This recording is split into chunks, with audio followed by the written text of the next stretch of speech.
Bom dia a todos, bom dia professor, meu nome é Kelita, nós somos do grupo 7 e ele é composto pelo Vitor Teixeira Costa, pelo Luiz Otávio Ribeiro Menezes, pelo Marcos Correia Vale e por mim. Nosso livro é o Educação Física e Ciência, Cenas de um Casamento Infeliz. Ele é do autor Walter Brath, da editora Unijuí. Atualmente, Walter Brath ele é professor titular na Universidade do Espírito Santo. Lá ele coordena o Laboratório de Estudos da Educação Física. Ele possui doutorado pela Universidade de Heidelberg, em 1990. Ele já foi presidente de um colégio brasileiro que estudava as ciências do esporte e hoje ele trata de estudar coisas relacionadas à educação escolar, formação continuada de professores, da educação em si e das suas epistemologias. O livro ele é dividido em 3 partes e cada parte tem seus subtópicos no qual o autor trata de temas diferentes. Então, na primeira parte, ele vai tratar da constituição do campo acadêmico da educação física, da sua epistemologia e da sua prática pedagógica com seus conhecimentos e especificidades. Na segunda parte, ele vai tratar das ciências do esporte e da motricidade humana. Aqui ele vai dividir em 2 partes, onde ele vai trazer uma avaliação crítica sobre o esporte quando ele chegou ao Brasil e vai trazer a tese do Manuel Sérgio para explicar a motricidade humana. Na terceira parte, ele vai trazer um diálogo com Mauro Betti para falar sobre a epistemologia da educação física. Logo em seguida, ele vai trazer a epistemologia e a política na educação física. E para finalizar, ele vai trazer em cada uma dessas partes as suas considerações finais. Então, o autor ele já começa na sua introdução de uma maneira muito inusitada. Ele vai usar de uma metáfora para criar um suposto casamento entre a educação física e a ciência. Só que ele deixa bem claro que não é para trazer uma crítica ao casamento tradicional, que é entre 2 seres humanos, mas sim ele tem um objetivo maior, que é de trazer a discussão de um casamento bem sucedido, porém antes tendo um resultado negativo que positivo. Só que tem um problema. Se a gente parar para pensar, até certo ponto, a educação física ela é filha da ciência moderna, para ser exata. Então, uma relação entre as duas, ela se configura incesto. Só que isso é totalmente ignorado, porque o casamento entre a educação física e a ciência, ele sempre foi almejado, porque a ciência ela sempre foi considerada um bom partido. E a união entre as duas traria para a educação física prestígio e status social, e o dote da ciência também seria bem grande. Porém, com o tempo, mesmo que a ciência continuasse sendo um bom partido, ela perdia muito do seu glamour, ela estava se deteriorando. E começou-se a surgir boatos de que deveria haver uma separação entre as duas, de que elas deveriam romper o seu noivado. E é exatamente nesse momento que o esporte ele surge em cena. O esporte ele aparece como uma estrela e ele vai formar com a educação física e com a ciência um triângulo amoroso. Só que o esporte ele é bem mais esperto. Ele passa na frente da educação física e propõe matrimônio para a ciência. Se essa relação ela viesse a se consumar, surgiria assim então as ciências do esporte e a educação física ela viraria apenas uma área pedagógica. E é nesse momento que a educação física ela se perde, ela tem uma crise de identidade. Começou-se a surgir inúmeros boatos dizendo que foi porque ela não conseguiu casar, outros de que a relação de as duas foi tão profunda que sugou muito da educação física. Foram inúmeros boatos. O autor ele traz pra gente que na sua visão essa relação ela deveria ter sido baseada na aproximação e no distanciamento, porque assim as personalidades elas não iriam se confundir. Eles deveriam pensar sim nas possibilidades, mas também nas limitações de ambos, porque se elas não fossem levadas em conta, a ciência ela viraria apenas um dogma e a educação física apenas uma área pedagógica. Então o autor reúne aqui textos que vão discutir a nossa área, que é a educação física. Eles foram escritos em diferentes momentos. E como a gente havia dito já, ele é dividido em 3 partes e eu vou começar iniciando a parte 1. Então, ele inicia o capítulo 1, que vai tratar da constituição do campo acadêmico da educação física, trazendo como ponto de partida o final da década de 60 até os dias atuais. Ele deixa claro que ele vai tratar objetivamente do pensamento da educação física e de como ela vem se pensando. Ele vai abordar os limites e os contornos desse nosso campo acadêmico, quem dele participa legitimamente e quais são os problemas por ele enfrentado. Então, o Brandt ele já começa afirmando que a educação física é uma manifestação cultural do movimento. Só que, como já se sabe, essa nossa área ela sempre esteve bem longe de ser unânime, porque ela sempre conviveu com várias opiniões e pensamentos a seu respeito. Então, quando ela começou a se desenvolver e a se criar, ela sempre teve seus contornos bem confusos. Então, já adentrando no primeiro capítulo, que vai tratar das características da teorização da educação física, o autor ele vai trazer para a gente como foi esse período de início da educação física. E foi no século XVIII e XIX, na Europa, que as práticas corporais adentraram ao currículo escolar. Essa entrada ela provocou mudanças e também desenvolvimentos na medicina e na pedagogia. A medicina, com seus avanços, levou para a educação física prestígio, porque ela começou a ser vista como um elemento que garantia saúde. Já a pedagogia, que viu um homem enraizado na ciência, fez com que a educação física fizesse parte do currículo escolar.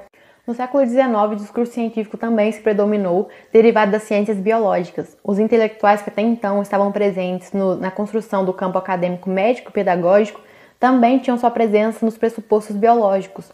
Outra instituição que também foi bem importante na elaboração dessa teoria foi a militar. Como a gente também viu no livro do Castelhano, Educação Física, a História que Não Se Conta, as instituições militares foram de grande importância para o desenvolvimento da educação física. Então, a educação física ela não estava só ancorada nos pressupostos científicos e filosóficos, ela também estava ancorada nas instituições médicas e militares e na própria pedagogia. Nesse momento do livro, o Brent traz para a gente o seu ponto de vista.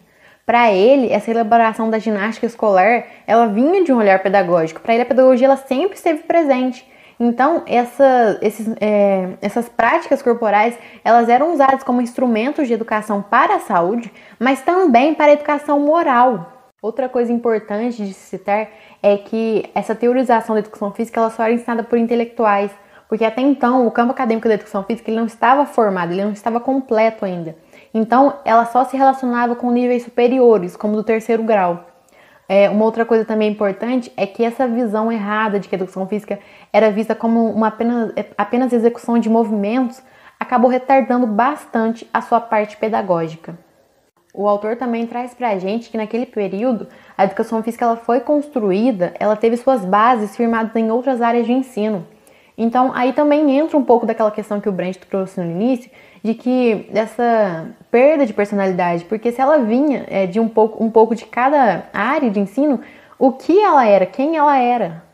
E adentrando no tópico 2 do capítulo 1, que se chama Ciências do Esporte e a Pedagogização da Teoria da Educação Física, a educação física ela ganha uma nova face.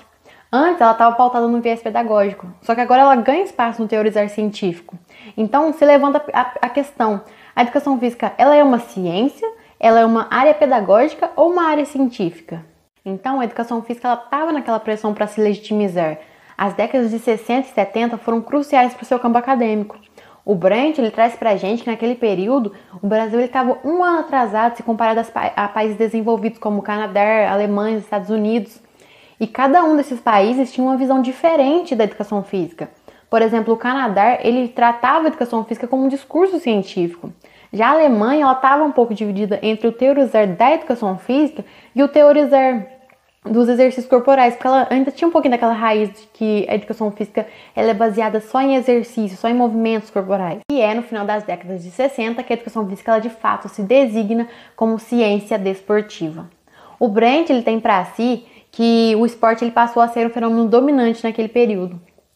E ele também traz que se a gente se basear na visão que esses países desenvolvidos como o Canadá e a Alemanha tinham da educação física, a gente percebe que ela sempre teve esse papel de ajudar no desempenho esportivo. Então é a partir desse período que a educação física ela passou a ser cobrada nas instituições, ela passou a ter investimento no seu campo acadêmico. E é nas décadas de 70 que se cria o Colégio Brasileiro das Ciências do Esporte. Então a produção acadêmica ela se volta para o fenômeno esportivo, a área ela ganha importância, ela ganha pesquisas voltadas para ela. E é essa importância social e política que configuram para a área a sua legitimidade. A educação física ela passou a partir daí a ter o seu espaço na universidade, ela passou a ter o direito de ter um discurso científico, de ter uma pós-graduação, de ter um simpósio, ter um laboratório para chamar de seu. A educação física ela ganhou todos os direitos estruturais e intelectuais para investir na sua área. Então é a partir da década de 70 que a educação física ela se torna a base da pirâmide que almejava a alta performance esportiva, que tinha o objetivo de elevar as aptidões físicas. Então, a partir daí, entre as décadas de 70 e 80, muitos profissionais de diferentes áreas começaram a adentrar o campo da educação física. Por exemplo, os médicos, os psicólogos, os sociólogos, os professores, enfim, começaram a adentrar o campo da educação física. Devido a essa entrada dos profissionais, o profissional da educação física, ele começa a buscar reconhecimento dentro da sua área. Então ele faz uso de subdisciplinas e se torna um cientista no âmbito fisiológico, no âmbito biomecânico, da sociologia, porém não da educação física, que é a sua área. Então, devido a essas preocupações, a educação física, ela se perde um pouco. A ideia da década de 60 sobre o discurso pedagógico, ele fica em segundo plano, ele só volta mais adiante na década de 80. Isso ocorre porque se ignorou questões educacionais. A lógica do campo esportivo ignorou totalmente as influências educativas, era bem diferente a elas. Então, o bom ou mau desempenho, ele só se relacionava com os resultados esportivos. Então, o esporte ele se impõe para a educação física como um caminho que ela deveria seguir. O esporte a legitimizava, o esporte a orientava, o esporte a teorizava. O discurso pedagógico ele vai aos poucos desaparecendo e a performance esportiva com suas medalhas e com todo o seu brilho se fixando. Então a gente consegue ver a subordinação da educação física para o esporte. E o tópico 3, por último, que é repedagogizando o discurso acadêmico no campo da educação física. O autor traz pra gente aqui que os profissionais, assim que eles entram em contato com o discurso pedagógico brasileiro, eles começam a se guiar pelo viés pedagógico. Então, eles vão representar um polo de resistência na área. Em livros como o Coletivo de Autores, do Mauro Betti, vê-se reforçar essa necessidade de se construir uma teoria para a educação física como uma prática pedagógica. Então, para finalizar o capítulo 1, o Brandt ele traz pra gente que o campo da educação física ele é cruzado e recortado em 3 perspectivas diferentes. Sendo a primeira, a que busca teorizar da educação física, ou seja, construir para ela uma teoria enquanto prática pedagógica. A segunda, que é construir um campo interdisciplinar baseado nas ciências do esporte. E a terceira, que é a construção de uma nova ciência, que no caso é a ciência da motricidade humana. Só que essas perspectivas, essas correntes, elas iam buscar as raízes e as instituições da educação física original, ou seja, elas se fariam suas herdeiras. O Brandt, ele também traz pra gente que havia uma pressão causada por uma corrente interna que buscava fazer com que o campo acadêmico ele fosse voltado para o esporte e não sendo necessariamente ligado à pedagogia. A gente consegue ver isso no próprio curso de bacharelado, onde o mercado se viu necessitado de um profissional que atuasse especificamente no campo do esporte. Então, isso levanta questões para a educação física e para os profissionais da educação física. A maior necessidade que se levantou foi a de se obter urgentemente a legitimidade dentro do campo pedagógico, enquanto a educação física ela for uma disciplina e uma prática acadêmica, com pena do esporte acabar substituindo ela nas escolas. Realmente se faltam palavras para expressar o quão maravilhoso foi o modo como o Brandt introduziu o seu livro. A parte 1 também, ele trouxe os contornos do nosso campo acadêmico, ele nos mostrou pouco a pouco como esse campo ele foi evoluindo, quando ele se designou, por quê, como, ele trouxe de uma maneira bem clara para a gente entender. Então, realmente faltam palavras para expressar o quão maravilhoso foi. Agora a gente vai prosseguir com o próximo capítulo. Bom dia a todos, meu nome é Marcos e eu vou falar um pouco do capítulo chamado de A Epistemologia da Educação Física. E esse capítulo é onde o autor vai tratar questões acerca da educação física relacionada com a ciência para verificar se ela é ou se ela não é uma ciência. Primeiramente vou falar qual que é o conceito de epistemologia no dicionário. No dicionário, a epistemologia é uma disciplina que toma ciências como objeto de investigação, tentando reagrupar a crítica do conhecimento científico, a filosofia das ciências, a história das ciências, se interessando pelo crescimento do conhecimento científico. Tratando da epistemologia da educação física, o autor fala que quando a gente começa a tratar da epistemologia da educação física, várias questões vão surgindo. Isso acaba afetando a identidade da educação física, que é o que eles chamam da crise de identidade da educação física. O autor vai nos falar que a crise da educação física vem do desejo dela de se tornar uma educação física e pelo fato dela depender também de outras ciências, como por exemplo a sociologia, a história, a psicologia, a própria medicina que já faz parte da educação física há muito tempo, né? Por isso, o autor vai nos dizer que a educação física ela é colonizada epistemologicamente por outras disciplinas. A partir dessa crise de identidade que ocorre na educação física, o autor ele acredita que surgiu dentro da educação física uma nova ciência. Essa ciência ela é conhecida como ciência da motricidade humana ou ciência do movimento humano. Se essa nova ciência da motricidade humana se concretizasse, os professores de educação física poderiam dizer-se cientistas pertencentes a essa área. O autor ele defende a ideia de que a educação física não é uma ciência, mas ela está interessada em ser uma ciência, ou nas explicações científicas. Logo, se a educação física não é uma ciência, o autor acredita que a educação física é uma prática de intervenção e o que a caracteriza é a intenção pedagógica dos conteúdos que ela trata, retirados da cultura corporal do movimento. O autor ele defende que o objeto de uma prática pedagógica ele não tem as mesmas características de um objeto de uma ciência, porque o objeto da educação física enquanto prática pedagógica ele é retirado da cultura corporal e ele é selecionado a partir de critérios que vão pertencer a alguma teoria pedagógica. E isso faz com que a educação física ela seja encaixada em uma nova ciência, diferente daquela que ele chama de ciência aplicada. Porque a educação física ela vai ter uma ação educativa. No capítulo seguinte, intitulado de A Prática Pedagógica da Educação Física, Conhecimento e Especificidade, o autor ele vai nos falar as diferentes concepções do objeto da educação física.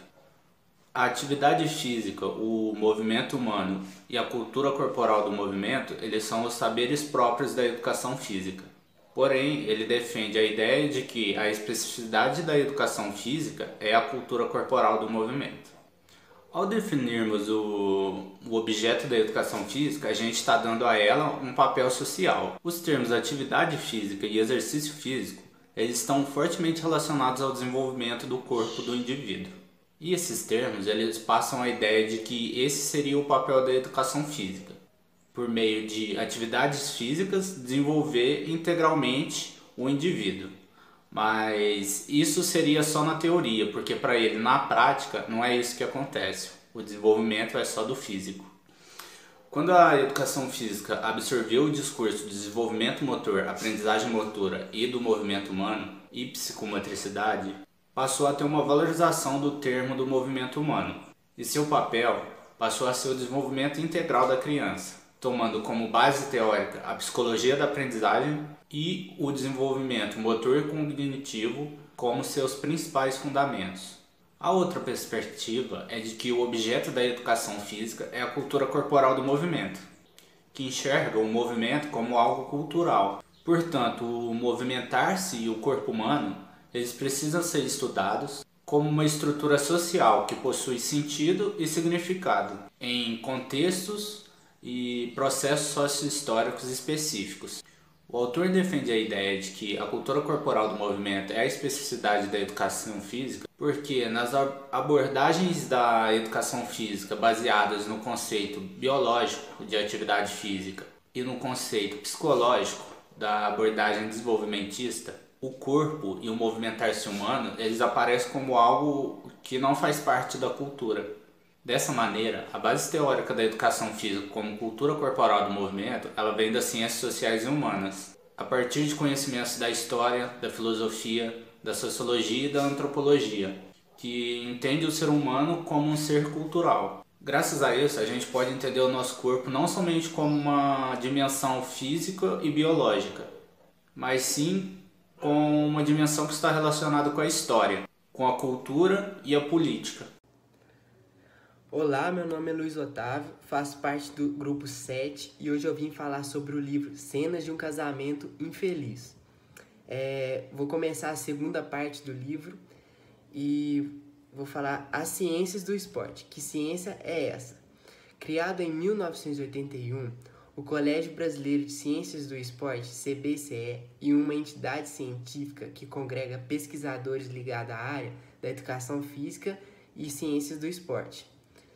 Organizada em secretarias estaduais e grupos de trabalhos temáticos, liderados por uma direção nacional, possui representações em vários órgãos governamentais. e ligado à sociedade brasileira para um processo da ciência, tendo em vista o avanço na criação e implementação de cursos pós-graduação, o que incentiva a parte científica e a educação física no geral, que visa sempre evoluir a educação física e a ciência, uma do lado da outra. A segunda parte é conhecimento do conhecimento. Entretanto, o conhecimento do conhecimento e a metodologia científica estão ligados à maneira pela qual o conhecimento científico é sistematizado e organizado. Foi usado pela primeira vez com o nascimento da dialética e se estruturava como um método de busca pela verdade, através de perguntas e respostas. Esse modelo foi precursor da lógica. Esses estudos constataram que havia um predomínio das sub-áreas da medicina esportiva, da filosofia e da cineantropometria. Enfim, uma forte influência das ciências naturais, mas que principalmente a partir de 1980 podia-se verificar um crescimento das sub-áreas pedagógica e sociocultural, sob influência de ciências sociais humanas. Então a educação física sempre evoluiu junto com a pedagogia, obtendo as respostas das ciências. A terceira parte é a questão da identidade epistemológica da área. Se ordena na teoria do conhecimento, que se baseia em obter clareza na conduta da educação física, expondo publicações, proliferações de eventos e pesquisas, o que preocupava um pouco alguns autores na questão da identidade da matéria teórica na educação física, confundindo um pouco aí as pessoas no debate da educação física, que é a matéria e na prática. A quarta parte é o debate em torno do objeto da educação física. Entendemos que não há um antagonismo, mas reconhecer a educação física, primeiro, enquanto a prática pedagógica é fundamental para o reconhecimento do tipo de conhecimento, de saber o necessário para orientá-la, tratando assim a educação física como um objeto de dualidade que se trata com um objeto científico e movimento humano. Como no início foi só uma representação da ciência e da pedagogia que a gente ensina hoje na educação física. A quinta parte fala sobre breves olhares sobre o caso da pedagogia. É a apropriação de práticas esportivas em prol da educação física e não formal de indivíduos e do desenvolvimento integral de estudantes de todas as faixas etárias. A atuação dos profissionais da área tem os objetivos de promover a aprendizagem socioesportiva e incentivar a prática de exercícios físicos que está aliada não só a bom condicionamento físico, mas com a melhora da qualidade de vida e de saúde das pessoas, seja crianças e adultos, não tem idade. A sexta parte é a educação física e a cientificidade.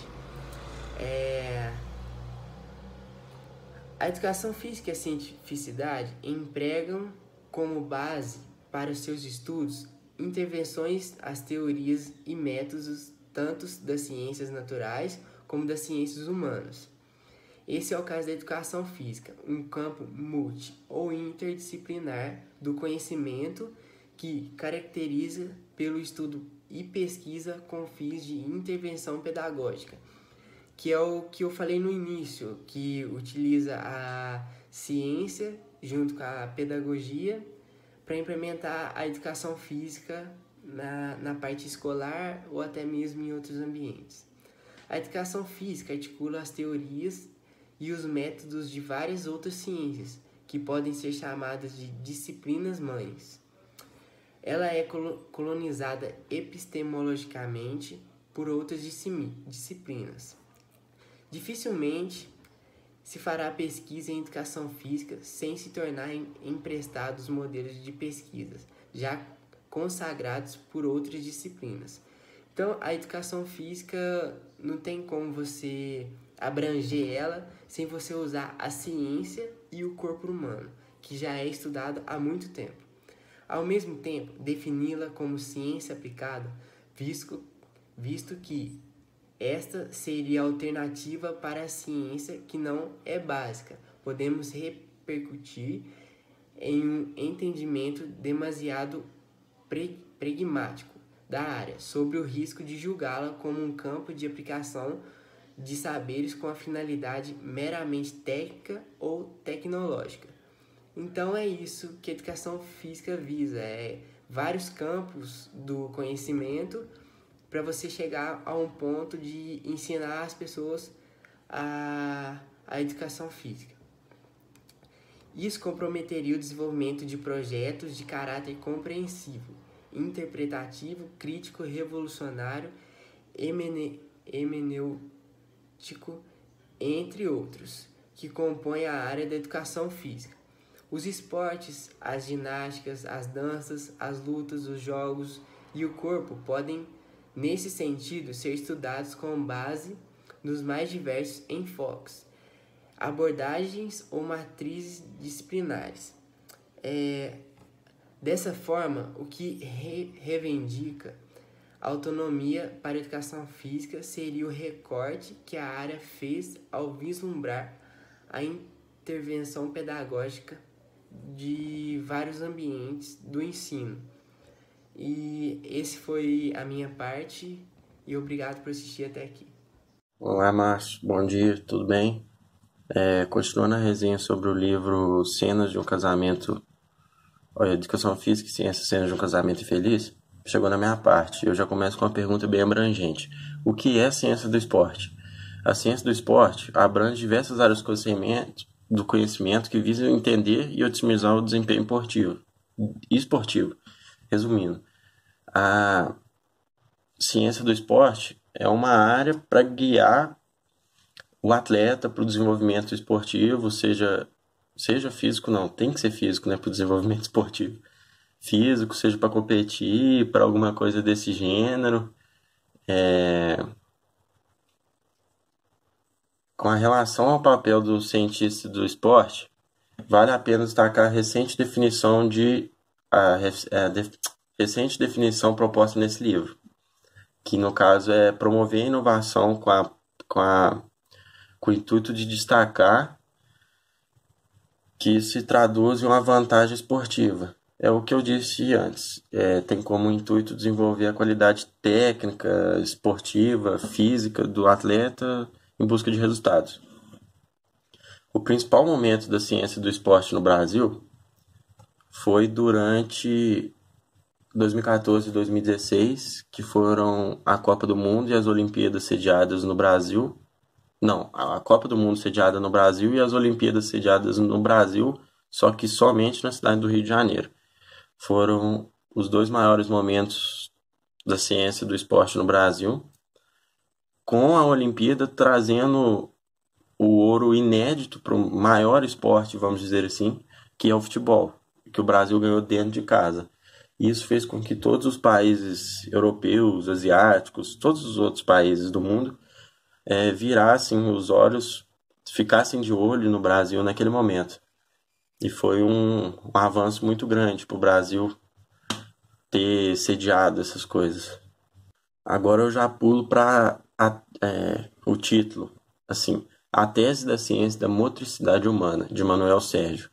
Ele começa a dizer que por volta dos anos 70, 80, a educação física passou por uma grande crise, tanto de desenvolvimento quanto aceitação, porque na época a cultura era muito machista, né?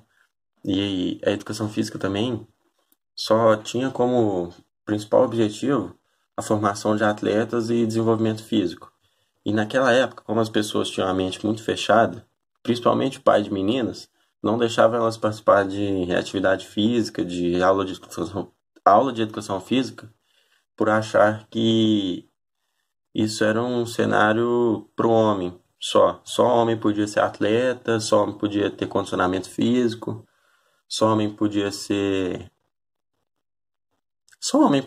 participar dessas coisas. Isso é uma cultura muito machista e errada, porque hoje em dia temos várias mulheres nos esportes que mostram que isso era um pensamento completamente equivocado.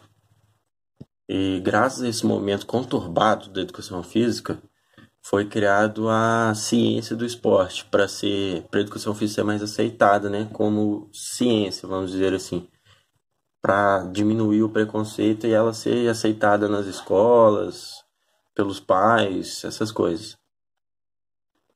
De acordo com Bratt pensa que a educação física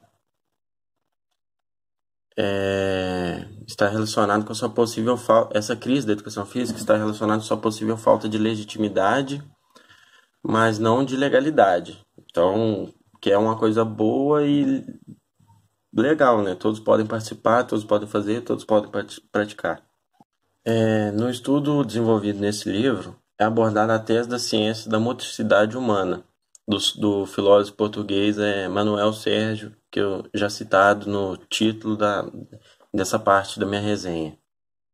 Nessa tese, ele afirma que a gente está de frente com uma nova ciência, assim, ligada ao esporte, ligada à educação física. Ciência essa que é a motricidade humana. Então, continuando no livro, eles analisam a evolução de pensamento de Manuel Sérgio em relação a essa ciência, destacando o referencial teórico utilizado pelo autor e buscando identificar a necessidade e as possibilidades de uma nova ciência, que no caso seria essa.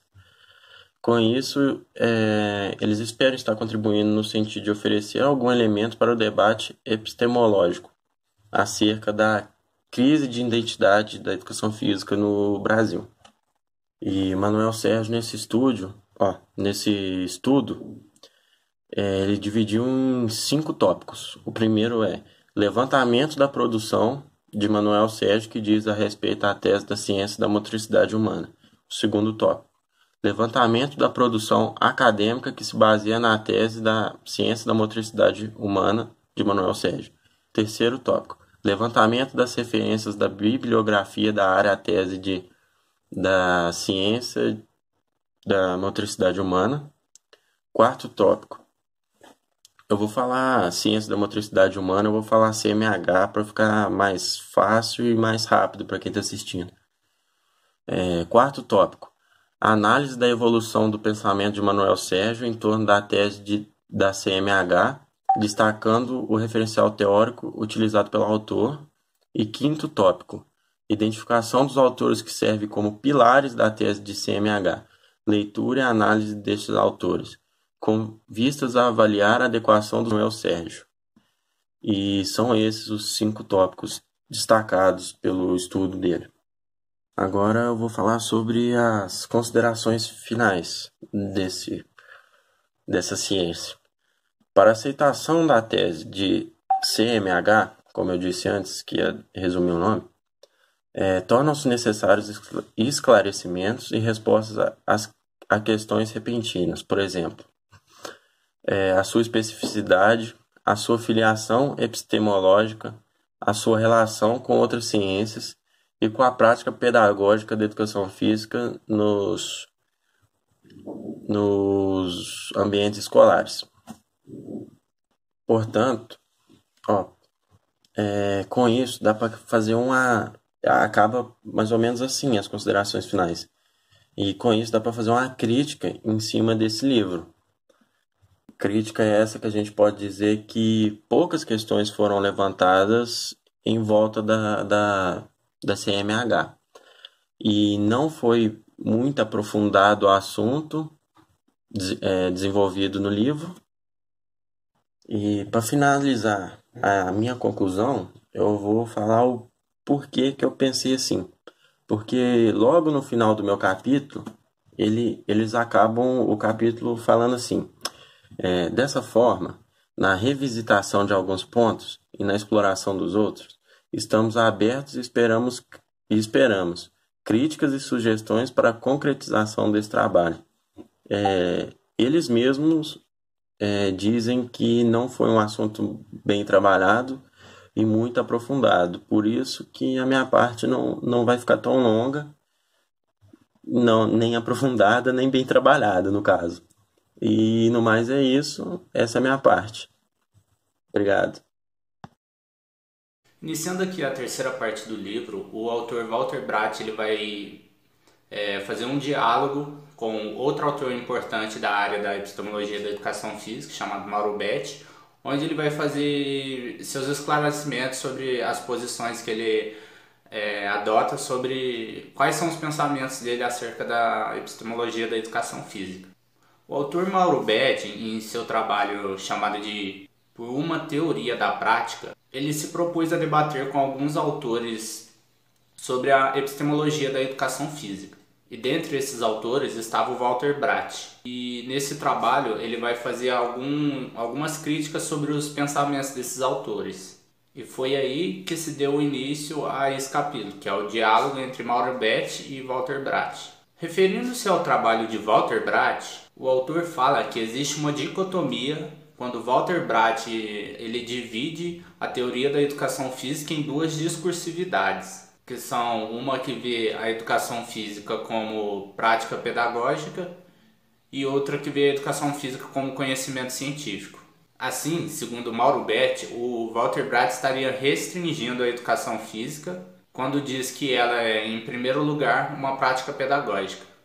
Mauro Betti também diz que Walter Brath ele prioriza as ciências sociais e humanas sobre as ciências naturais, quando ele critica a base das teorias dos conhecimentos naturais sobre a elaboração de conhecimentos sobre o corpo e o movimento.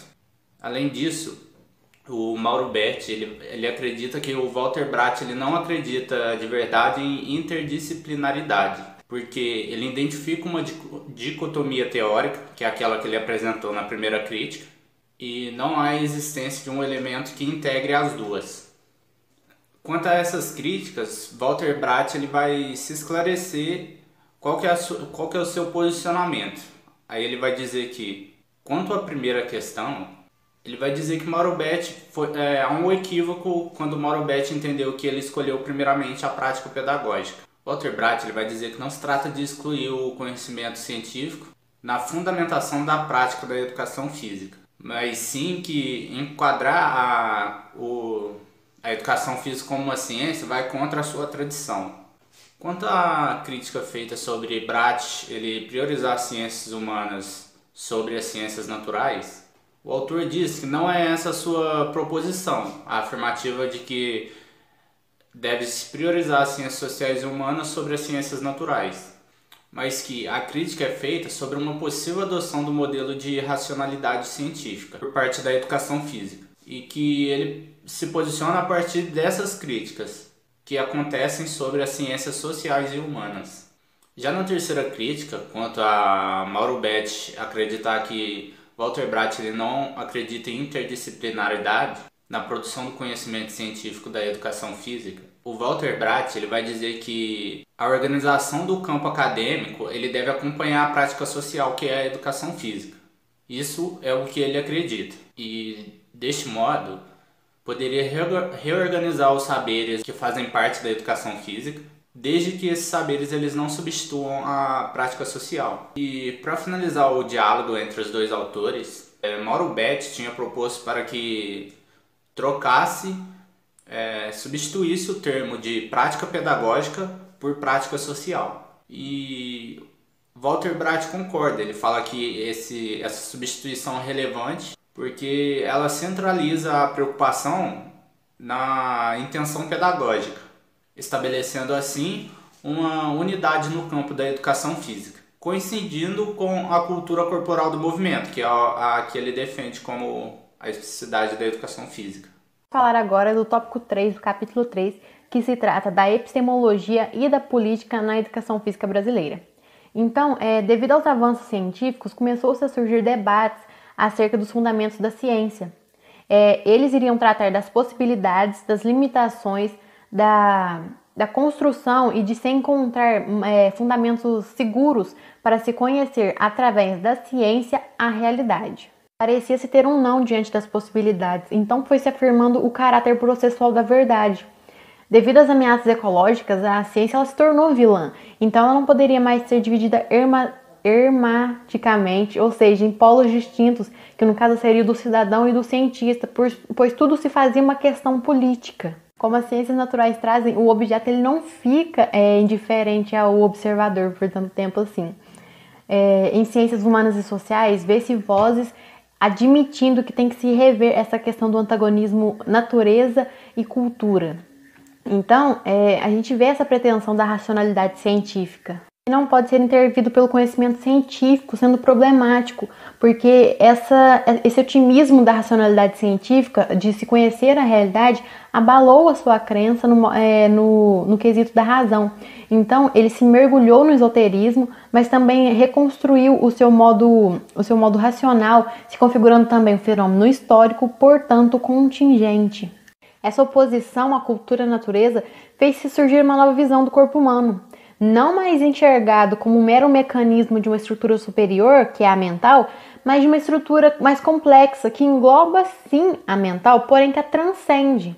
Também podemos ver pela filosofia que somos seres imersos na linguagem, que o real ele depende muito dos conceitos de que nos valemos. Então a linguagem ela não se configura neutra na ação do conhecimento. Quando se superou esse eurocentrismo, pôde-se ver as outras culturas como diferentes e dignas, e não mais como inferiores. Os elementos internos e externos do fazer científico, eles afetam demais a nossa vida, e a nossa produção acadêmica também, mais do que nós mesmos podemos ver. Estamos sempre desafiados a modelos de pensamentos e de conhecimentos novos. O Brand, agora ele vai trazer algumas questões que esboçam bem esses desafios. Por exemplo, o pluralismo, a diversidade, as diferenças e as particularidades. Elas se encontram do lado do acaso ou do caos, como o Brand traz, e do outro lado está a unidade de ordem. Então se tem uma polêmica que envolve esses termos, e elas marcam posições e ações diferentes que são referentes à epistemologia e à política. O Brand agora ele vai buscar demonstrar como essas questões elas afetam a nossa vida e o nosso arredor. Então, para isso, ele vai adentrar no subtópico delineando as posições presentes na educação física brasileira e no CBCE. Há nesse subtópico um debate acerca daqueles que defendem uma ciência neutra, ou seja, isolada, e os que defendem uma ciência engajada, com possibilidades, limitações, com características próprias. Então, mas por que isso? Porque eles queriam caracterizar essa relação entre a ciência e a política como intrínseca. Então surgiram-se suposições para defender esse pensamento. Por exemplo, a que defende que a política e a ciência elas estão em uma relação contraditória, sendo necessária uma dicotomia a favor dos interesses dominantes, no caso o capital, e sobre os interesses dominados, que no caso seria o trabalho. Então tem-se a opção do interesse político pela maioria, o que conferiria maiores privilégios no quesito de conhecimento e realidade, porém ainda outra opção, que seria a ideológica no sentido de falsa consciência. Essas posições elas desembarcam em muitas contradições que são muitas vezes impossíveis de se defender, o que leva ao total descaso na maioria delas.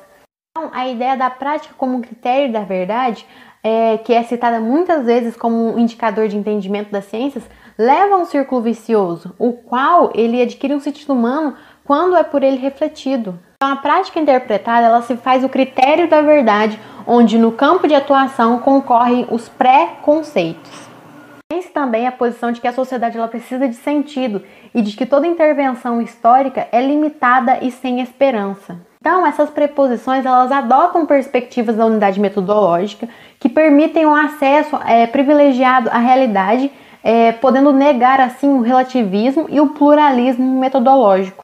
Outras posições mais recentes são aquelas identificadas como pós-modernas, que são posições marcadas pela modernidade. Elas estão em diferentes campos do conhecimento, como a arte, a filosofia, a sociologia, enfim, há uma ampla gama de áreas. Esses pós-modernos é o antifundacionalismo e também o desconstrucionismo, que entendem essa razão científica como sendo desmensurada, porque elas massacram a diferença e o particular, não respeitando o pluralismo.